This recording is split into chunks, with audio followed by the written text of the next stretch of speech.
4장 1절에서 7절까지 말씀입니다. 저와 여러분이 한 절씩 나누어서 교독하도록 하겠습니다. 선지자의 제자들의 아내 중 한 여인이 엘리사에게 부르짖어 이르되, 당신의 종 나의 남편이 이미 죽었는데 당신의 종이 여호와를 경외한 줄은 당신이 아시는 바니이다.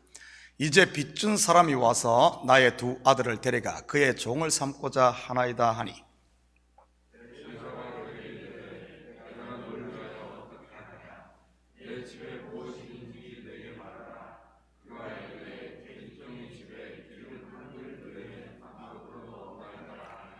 이르되는 밖에 나가서 모든 이웃에게 그릇을 빌리라. 빈 그릇을 빌리되 조금 빌리지 말고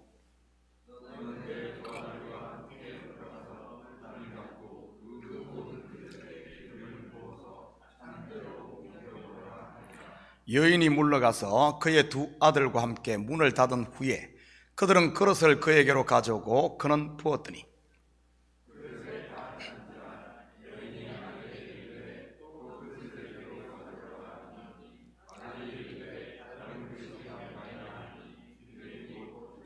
함께 읽겠습니다. 그 여인이 하나님의 사람에게 나아가서 말하니 그가 이르되, 너는 가서 기름을 팔아 빚을 갚고 남은 것으로 너와 내 두 아들이 생활하라 하였더라. 아멘.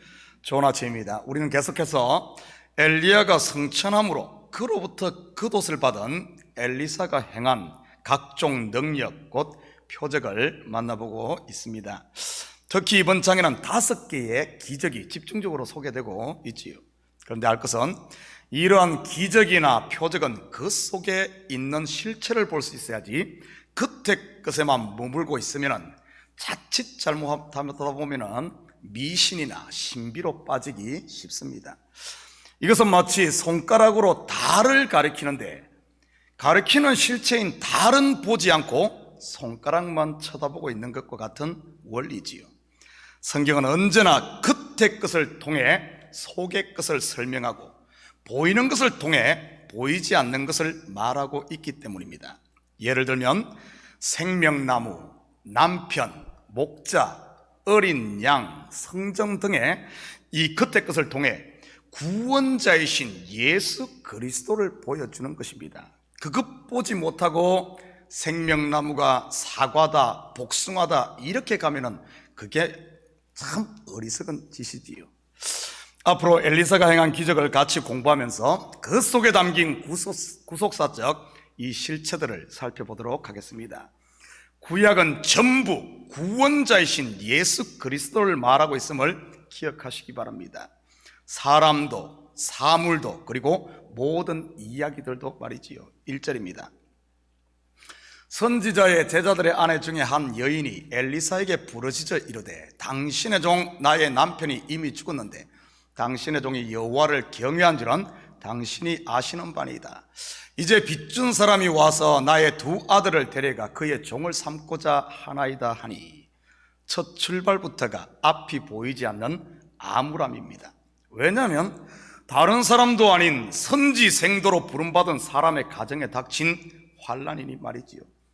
남편이 죽은 것만 해도 견디기 힘든 고통일 텐데 그가 진 빚으로 인해 두 아이까지 종으로 팔려가게 생겼으니 말입니다.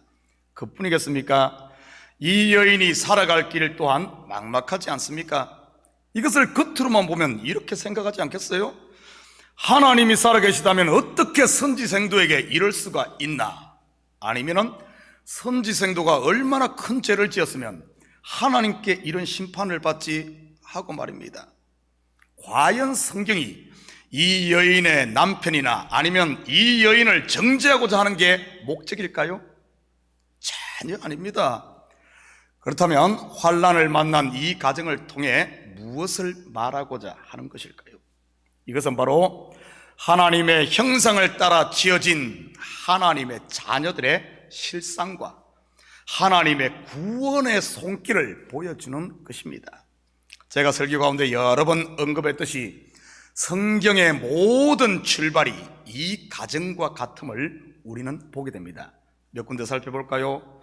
먼저는 천지 창조의 시작이 이와 같지요. 창세기 1장 2절입니다. 땅이 혼돈하고 공허하며 흑암이 깊음 위에 있고 하나님의 영은 수면 위에 운행하시더라.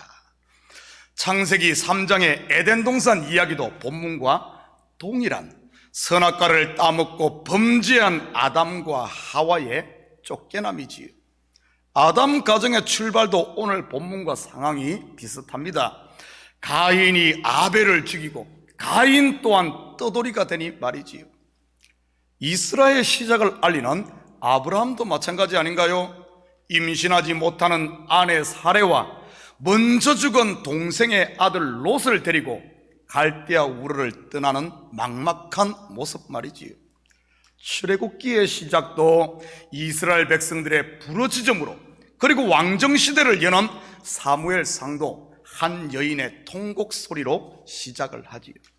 신약시대를 여는 첫 출발도 마찬가지입니다.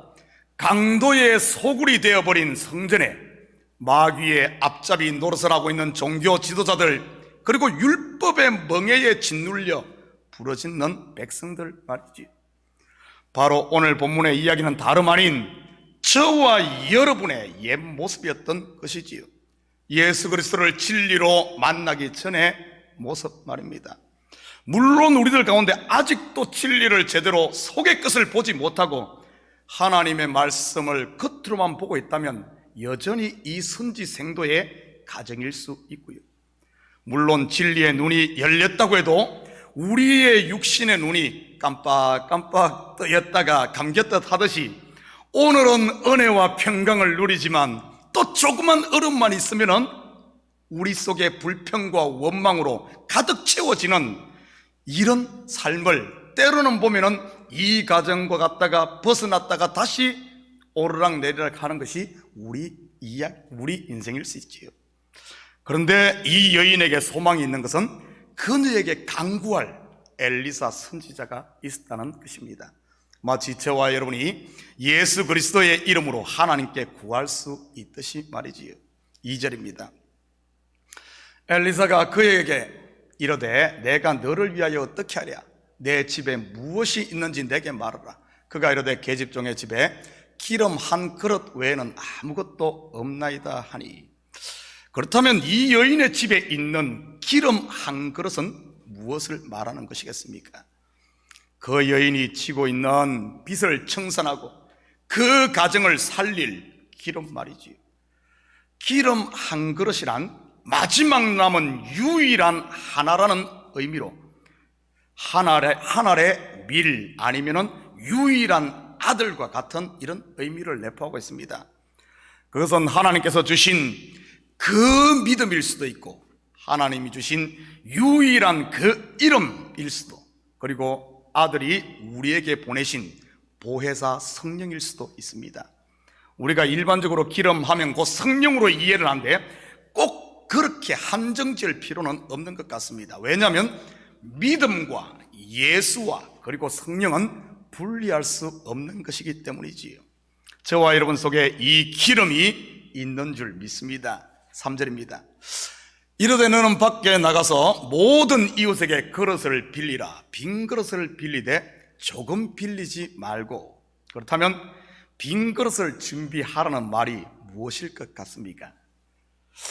먼저 성경에서 그릇은 단순히 국그릇, 밥그릇 이런 것 말하는 것 아닙니다. 겉으로 보면 그렇게 보이지만 말이지요. 바로 사람을 일컫는 말입니다.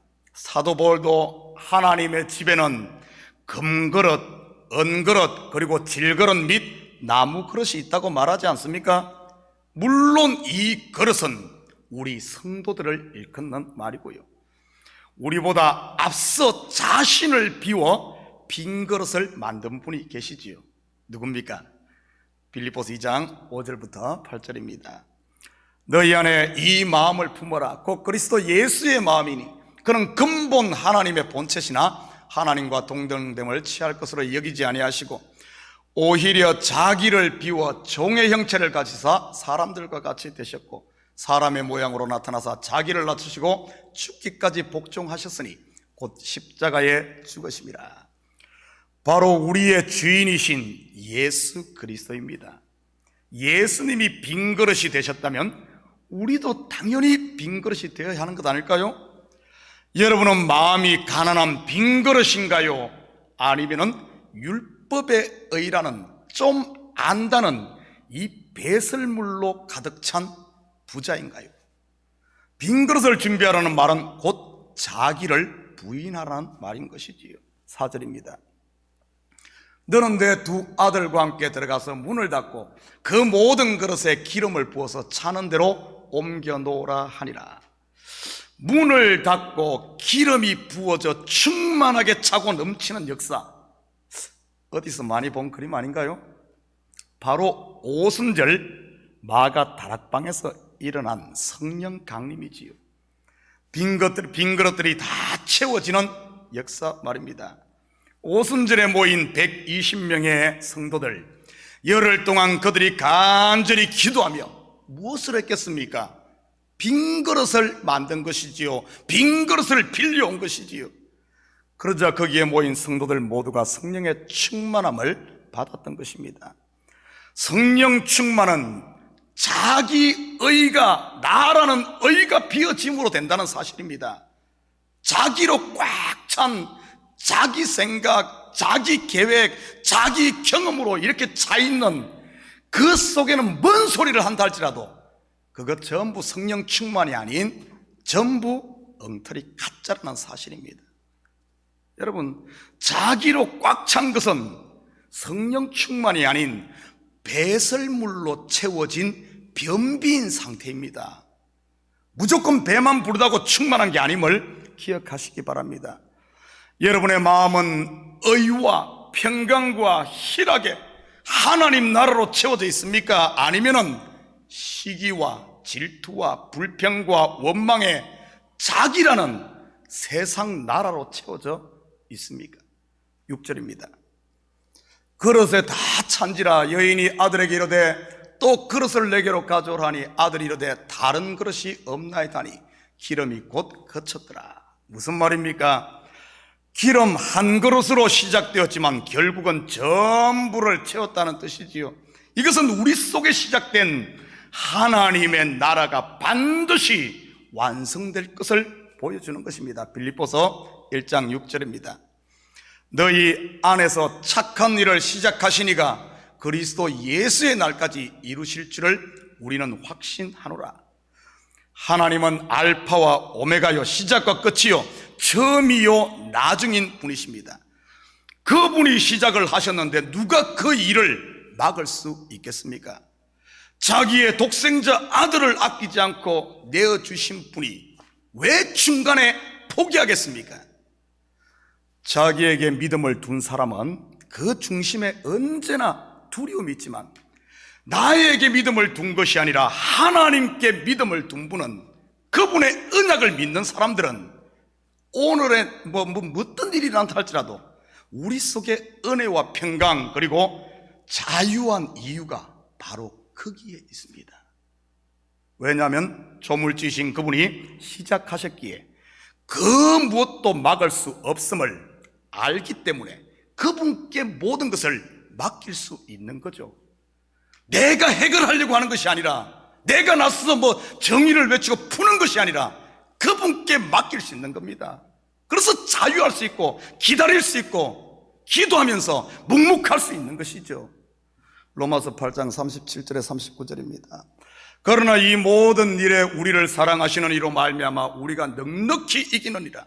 내가 확신하노니 사망이나 생명이나 천사들이나 권세자들이나 현재일이나 장래일이나 능력이나 높음이나 깊음이나 다른 어떤 피조물이라도 우리를 우리 주 그리스도 예수 안에 있는 하나님의 사랑에서 끊을 수 없으리라. 믿습니까? 아멘이지요. 7절입니다. 그 여인이 하나님의 사람에게 나아가서 말하니 그가 이르되 너는 가서 기름을 팔아 빚을 갚고 남은 것으로 너와 내 두 아들이 생활하라 하였더라. 너는 가서 기름을 팔아 빚을 갚고. 오순절 성령의 충만함을 받은 베드로가 그러지 않았습니까? 바로 나가서 성령의 말하게 하심을 따라 빚을 갚았지요. 복음의 빚을 졌기에 복음을 전한 것입니다.